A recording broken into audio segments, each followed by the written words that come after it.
Welcome back. You're watching JKLive, and tonight we are talking about Kenya's football moment ahead of CHAN AFCON 2027, talent acquisition, the state of our facilities, and the buzz around the event that will be co-hosted by Kenya, Uganda, and Tanzania. And to explain that further, with us in studio is the President of Football Kenya Federation, Mr. Hussein Mohamed. Thanks for staying with us. Before we proceed to the next item, Mr. Hussein, someone is asking CHAN 2024 or CHAN 2025? The name of the tournament is CHAN 2024. It didn't happen last year. It was supposed to happen. Yeah. So that's why we have to catch up with the year. So it's CHAN 2024. So that's the actual official name of the tournament. And what has necessitated why it never happened? We have to go back and look at the reasons why CAF moved the tournament. Okay. But the current, and I know there's been that confusion, the current name is CHAN 2024. Okay, not CHAN 2025. Not CHAN 2025. Okay. So we had seen this week, Mr. President, and this is an area I'm sure that the Federation is paying close attention to, on talent acquisition. How is the campaign from the grassroots in the identification of these talents? We have seen the two Kenyan sensation, but understandably that is just a representation of what's at your disposal if you will tap into that. You see, Ayub, first we had the under-20 team that played in Cairo in the AFCON youth competition, the under-20 competitions. And I think that was one of the biggest platforms that our boys had. And their performance was really decent. As much as we did not go beyond the first round, but you saw the quality, you saw the talent. And I think that is what sort of solidified their position within the national team. Mm-hmm. We need to do a little bit more. The point here, I think that we need to drive home is that very small percentage of our footballers will make it to the very big leagues. How do we, let's say 0.5% of footballers who take football as their career will make it to the big leagues? What happens to the 99.5% or the 99% that have to play local football at the grassroots level and at the national level here at home? So you can aspire to want to play for the biggest teams, biggest clubs in the world.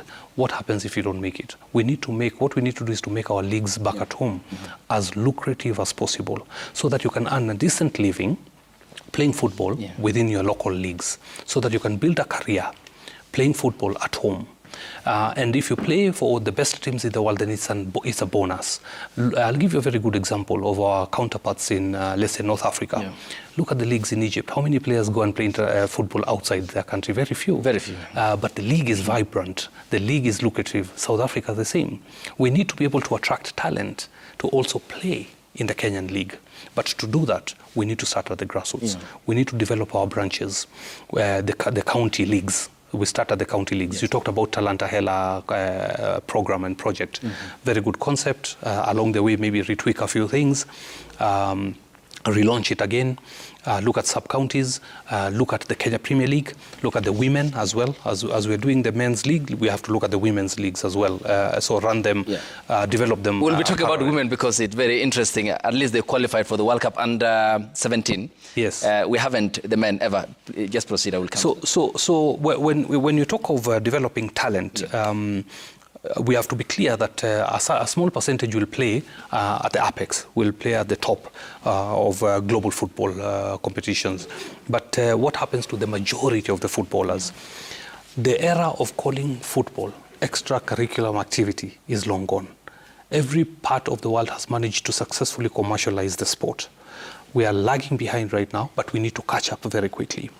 So the point here is that we must make it lucrative right from the grassroots at the branch level to the national level, incorporate restructure our leagues. Yeah. We need our sub-county leagues to be youth leagues. We need to work very closely with Kenya Secondary Sports Association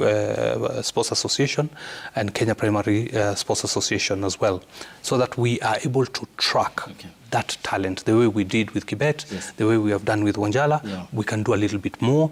But the point would not be, the target really is not to see our players play in, majority of our players to try and play for Spanish English La Liga or Serie A. We can build our own La Liga here. We can build the standards of English Premier League also back at home, so that we can also attract other footballers to come and play within our local leagues. And to me, really, this is the bigger picture. we can nurture and develop our own superstars locally who can earn a decent living from playing football. And how consistent will you be in that endeavor, Mr. President? Because you mentioned the Pharaohs, the Egyptians, the golden generation of 2006. They delivered the African Cup of Nations, 2008 and 2010. But if you look the thread, the coaching was consistency. Hassan Shahata had managed to see them through all the 3 African Cup of Nations. And a majority of the squad, if you look at the Mohamed Abu Trikas, if you look at Fatih, Muawad, Zidane, all of them were locally based players. And rarely did they rely on players who had applied their trade in Europe or elsewhere. How then do we develop that consistency? Because we have a coaching problem, one, because of the belief in sourcing from outside.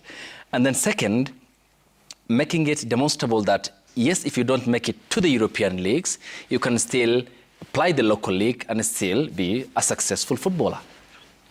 Again, it's a cultural issue. We've got to go back and look at where we dropped the ball, so to speak. I think we've just never appreciated football as an economic activity. And I think that is what fundamentally has to change. So for us, successful commercialization of the sport has to start with infrastructure. And I'm happy to say that I have seen the effort that the current government is putting in. We have seen infrastructure development across the country, moving with speed now. Isiolo is back on track. Marsabit Stadium is back on track.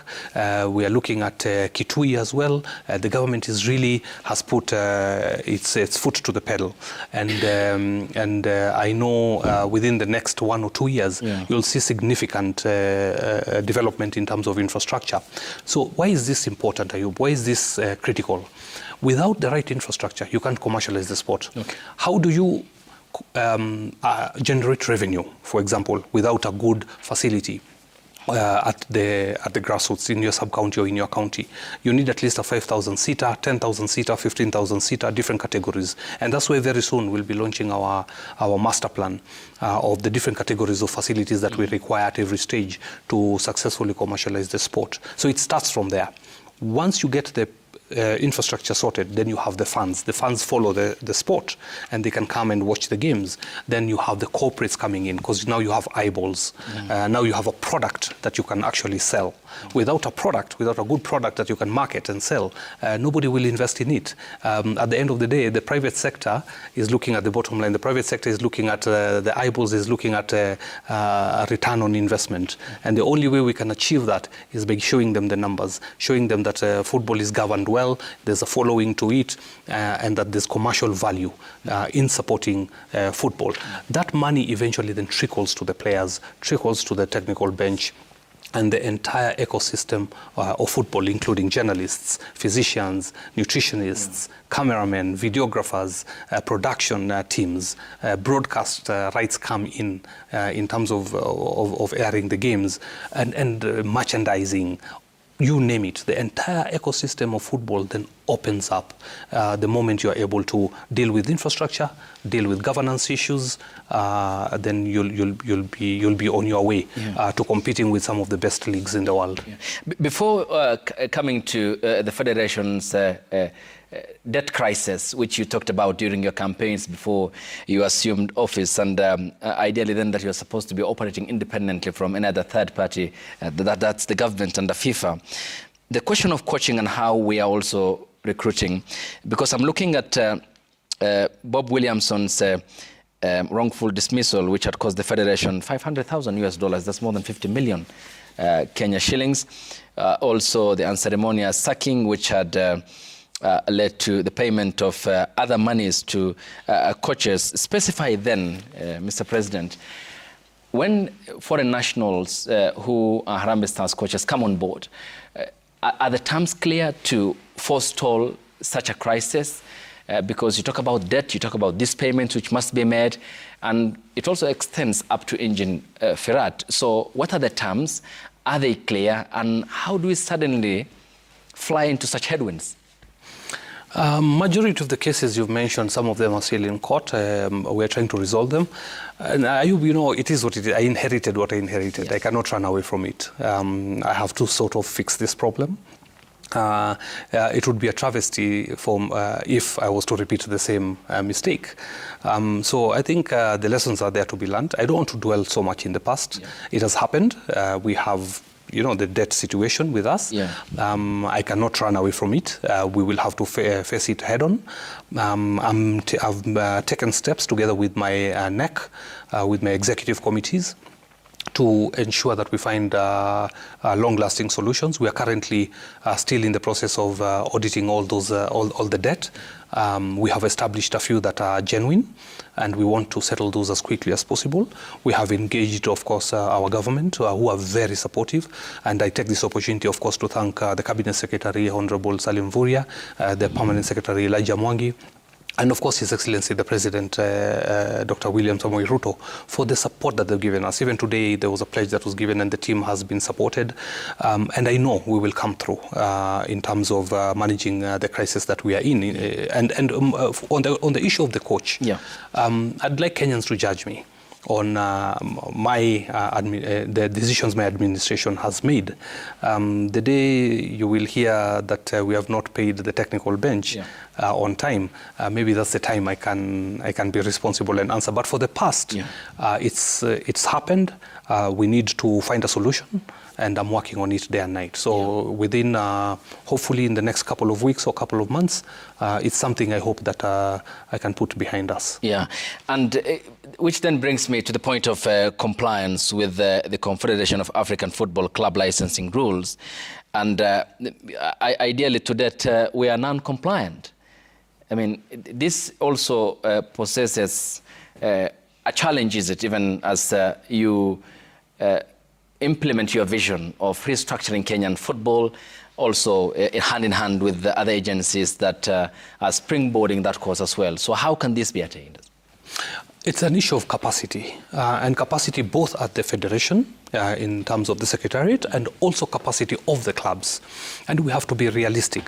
I know there's a lot that is expected of these clubs, and the rules are there, and the CAF is really insisting, of course, that we must do these things by a certain time.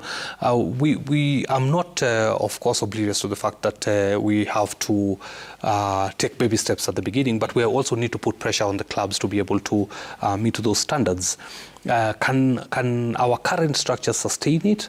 Some argue that maybe not, maybe we are not yet there, but every effort must be made for us to comply, yeah, and we are going to do it, we are going to do that. But I need to build capacity within the federation or the secretariat so that we can actually monitor, train, and ensure that the clubs understand what needs to be done by when.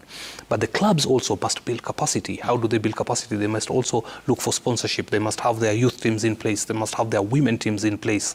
To do that, you need resources, Ayub.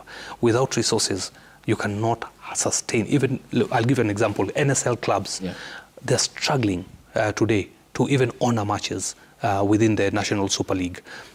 It has to change. Because how do we capacity? The capacity. Financial? All. Of course, resources is the mainstay, is the key thing. If you don't have the right requisite resources, then you are unable to meet your obligations as per the licensing club licensing requirements. So it all boils down to resources. We need to make the leagues very lucrative. We need to make them very competitive. Yeah.